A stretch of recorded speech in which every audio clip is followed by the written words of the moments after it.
again, back is the incredible.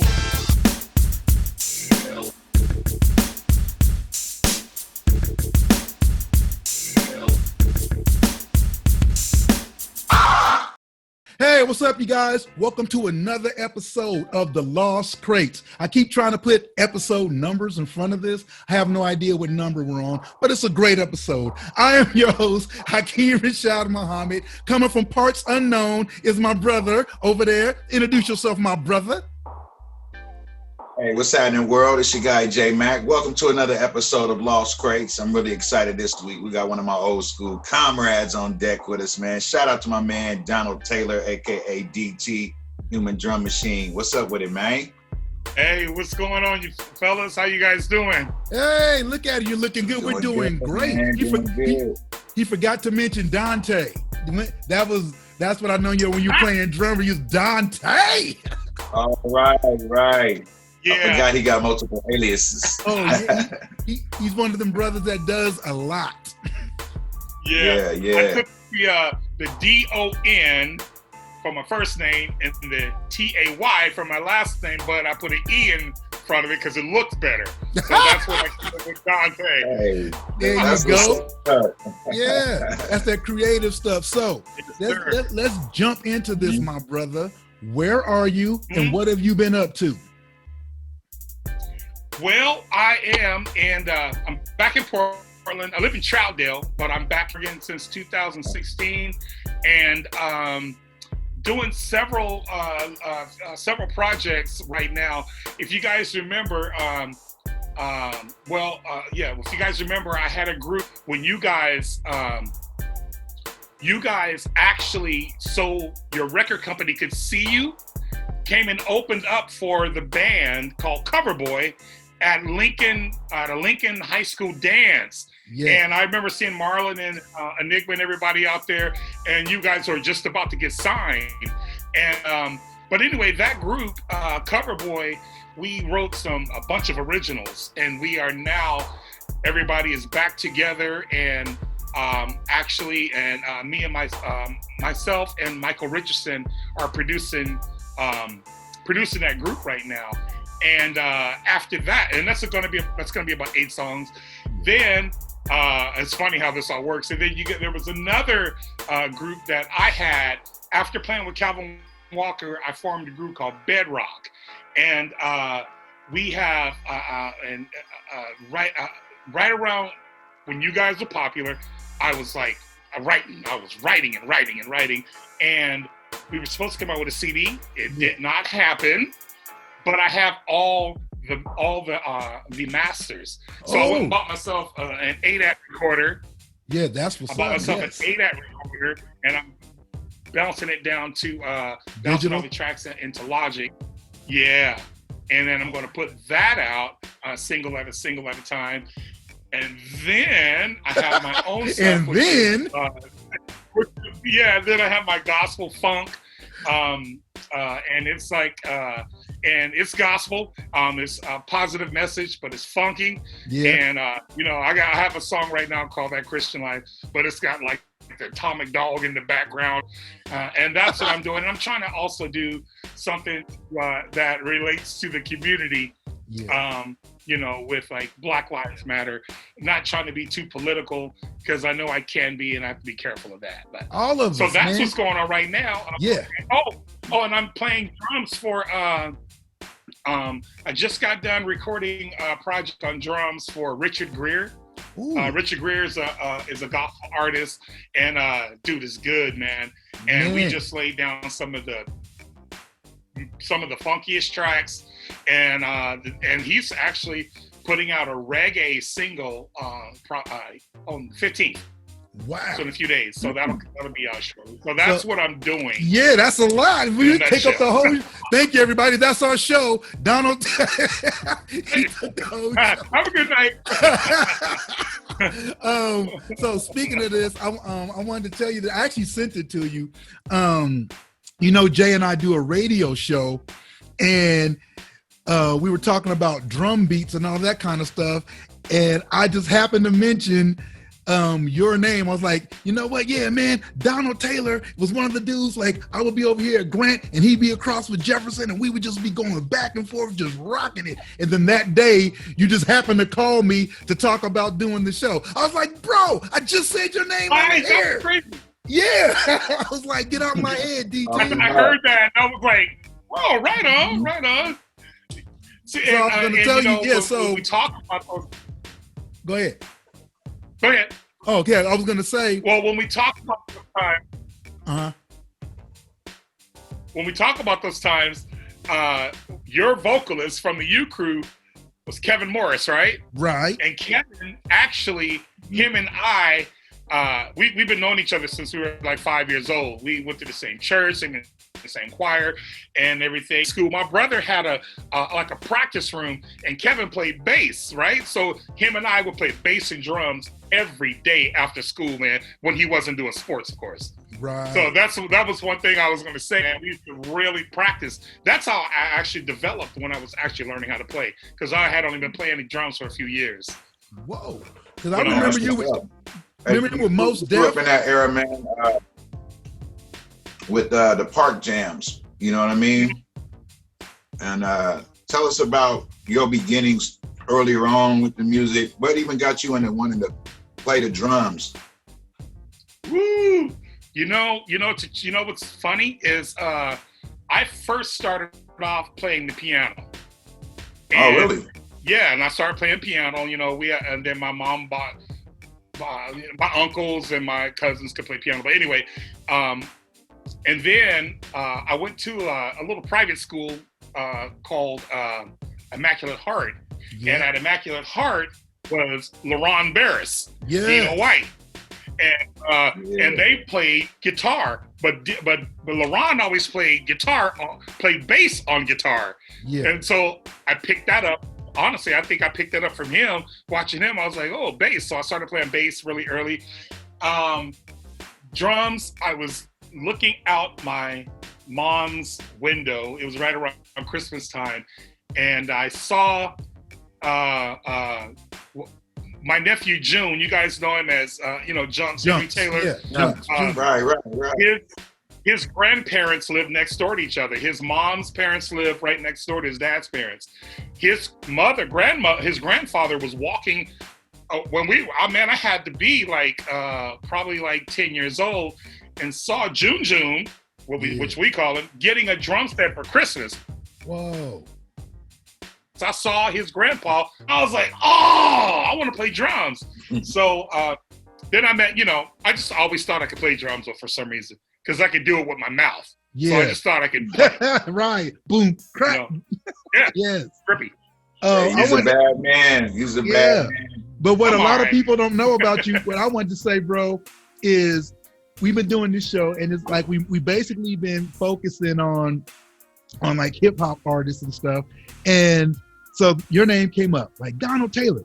And then I think one of the other homies was like, isn't he like gospel or like R&B? I was like, bro, Donald Taylor, pop lock. Donald Taylor played drums for Mos Def. Donald Taylor, every rap show we were at, he was a part of in some sort of fashion. Right. So he is definitely a part of the hip hop community. So I just want to put that out there, because a lot of people know your life now, but we came up with you, bro, and you are just as hip hop as the U Crew, and that's coming from the heart. So saying all that, I want to say, I'm looking behind you. Right. I see you got you've had a change in your life. You know what I'm saying? And I see the big cross behind you. So I want you, before we run out of time, because you spend all the time saying what you're doing now, like 5,000 things. I got 10,000 job. 10,000. Right. So one of the things we talked about is you had to hang up with me because you had to go run and teach a recovery class. And I thought that was one of the coolest things in the world. And I said, hey man, when we do the show, make sure you mention that, or I was to myself, make sure I mention how cool I think that he's doing that with his life right now. So say a little bit about that, bro, please. Well, okay. So, earlier you and I discussed that I lived in Seattle for a little while. Seattle for a while, and then I ended up moving to Texas. When I moved to Texas, Seattle initially, well, the second time I moved to Seattle was because I went to rehab for a whole year because life was just chaotic. And then I'd say probably some years later, I ended up slipping again, and I was just tired of it. So I ended up moving. It's really funny because I have this song called Downpour, and it talks about, okay, I wanted to get out. I'm sick of drugs, sick and tired of being a slave to drugs. So I ended up going to Texas, to make a long story short, going to Texas, and I was in recovery, and in recovery there, and it's funny because I was right down the street from Cat Williams, down the street. Sandra Bullock was there. I mean, honestly, man, I was there with the superstars. God took me to a place. Yeah. God took me to a place and said, "Oh, we're gonna cure you, buddy. No problem. Got you this time." But anyway, all you gotta do is surrender. But anyway, they took us to this to one of these group meetings, and the group meeting was called Celebrate Recovery. And the Seattle thing didn't work for me because I didn't have any backup. You know, we couldn't mention God or anything like that. And I was like, wow. And I was there for a year. And I on my own merit, though. It wasn't like I had to be there. I just wanted my life. But anyway, so go to Texas on my own merit, $30,000 for 30 days, honestly. And then, good thing I had a good job, and because they paid for 80% of it. Okay, but, there you go. But right, and they took me to, and the group, the place called Starlight Recovery took me to this meeting. Excuse me, that was called it's called Celebrate Recovery, and I was going, whoa. Okay, and I had just gotten saved while in a regular 12-step program just didn't do it for me. Because it's funny. I mean, you could say some profanity, like the small words like shit and stuff like that, right. And it doesn't bother me. But when people are using vulgar language and stuff like that, I feel offended for some reason. So Celebrate Recovery, because it was through the eyes and the Beatitudes of the Bible, I was like, you know what? That's it. So anyway, make a long story short, I get back to move back to Portland. I came back to Portland in 2016. I got married to a wonderful woman, Karen Taylor. Congratulations. Right. Thank you. And I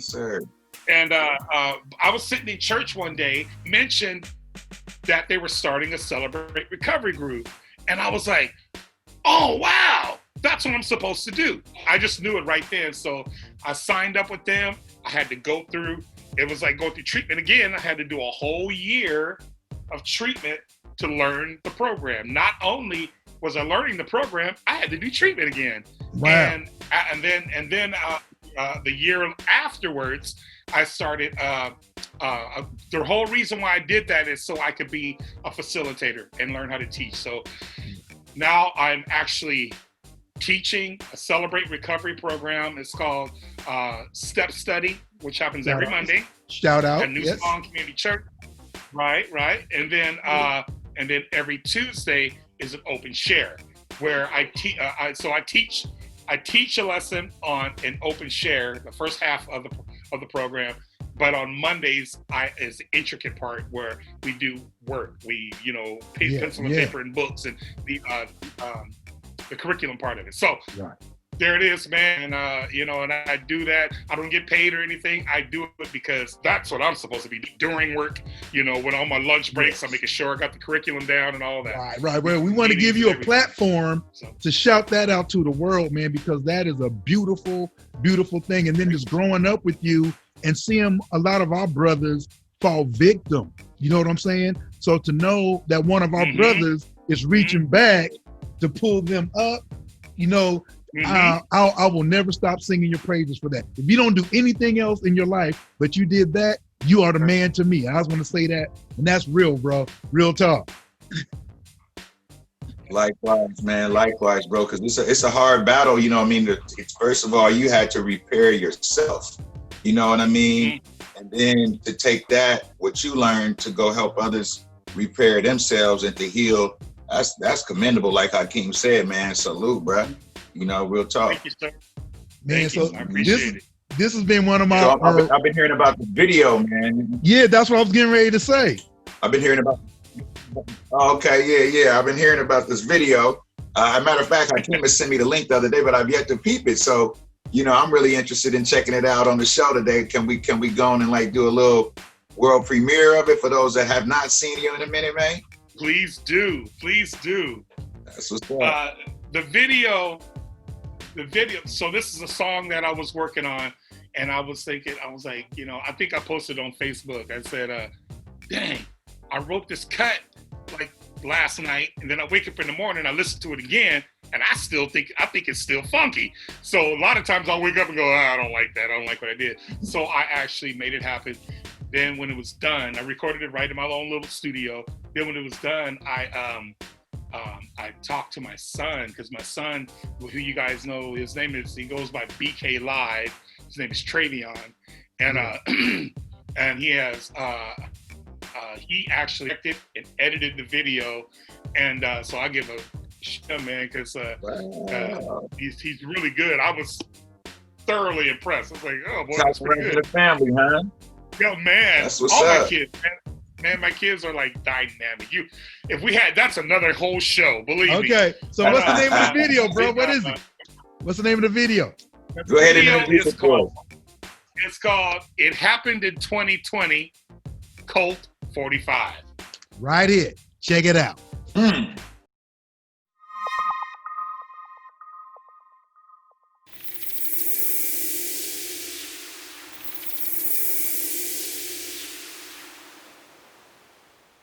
Tonight marks the 100th straight day of street protests in Portland, Oregon. There were multiple... They started throwing tear gas, rubber bullets, and this area was just packed with hundreds of people. Now, as you can see, is completely empty. Demonstrators can now face federal charges. Still, they keep the protest alive. I came out originally with the moms. The noticeably startled and scared Floyd. Please don't shoot me, please, man. I'm not gonna shoot you. Step on the fence away. I'm gonna get out, man. Please don't shoot me, man.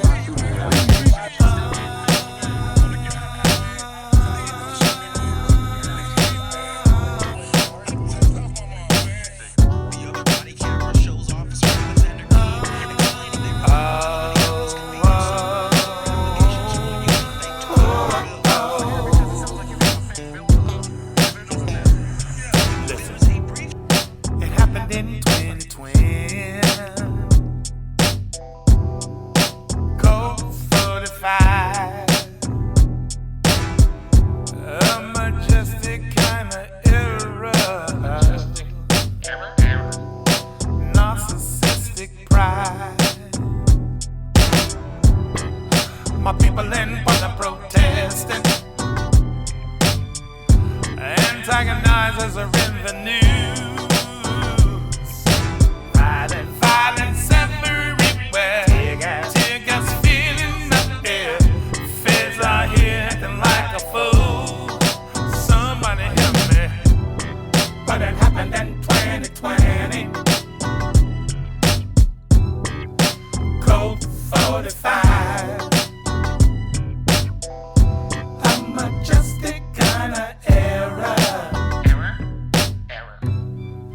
Just can't believe my eyes. Listen. Well, it happened in front of my face. Cops put a knee on a black man's neck. And when he screamed for his mama, they pressed even harder to his very last breath. Cell phone started to click. The whole world's watching this, and 45 never said ish. I just don't understand how they can get away with killing a man just for the color of skin. Oh, it happens again and again. What happened to the love God instilled in love? Instilled in love. Whoa. But it happened in 2020. 2020. Colt 45. 45. A majestic kind of era. Stay my eyes. Why are you afraid of me? Is it the color of my pigmentation? That's when Officer Derek Chauvin would put his knee on Floyd's neck. Tonight, Chauvin faces charges, including second-degree murder and manslaughter. The three other officers at the scene each face aiding and abetting charges. See, these dramatic videos were entered into evidence as part of an effort to have charges. This officer Lane dropped. They each were about 30 minutes long, and in one of the videos, you can actually see Lane trying to perform CPR on Floyd in the back of an ambulance. As we know, Floyd later passed away. Fight on the West Coast.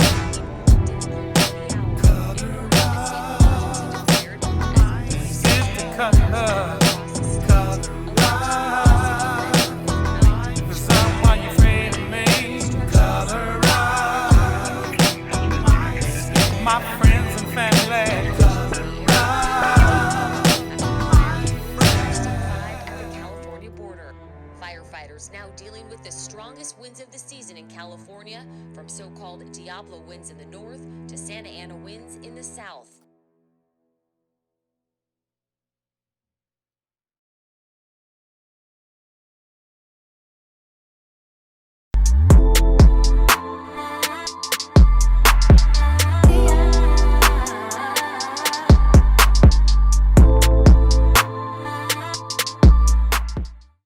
Once again, back is the incredible.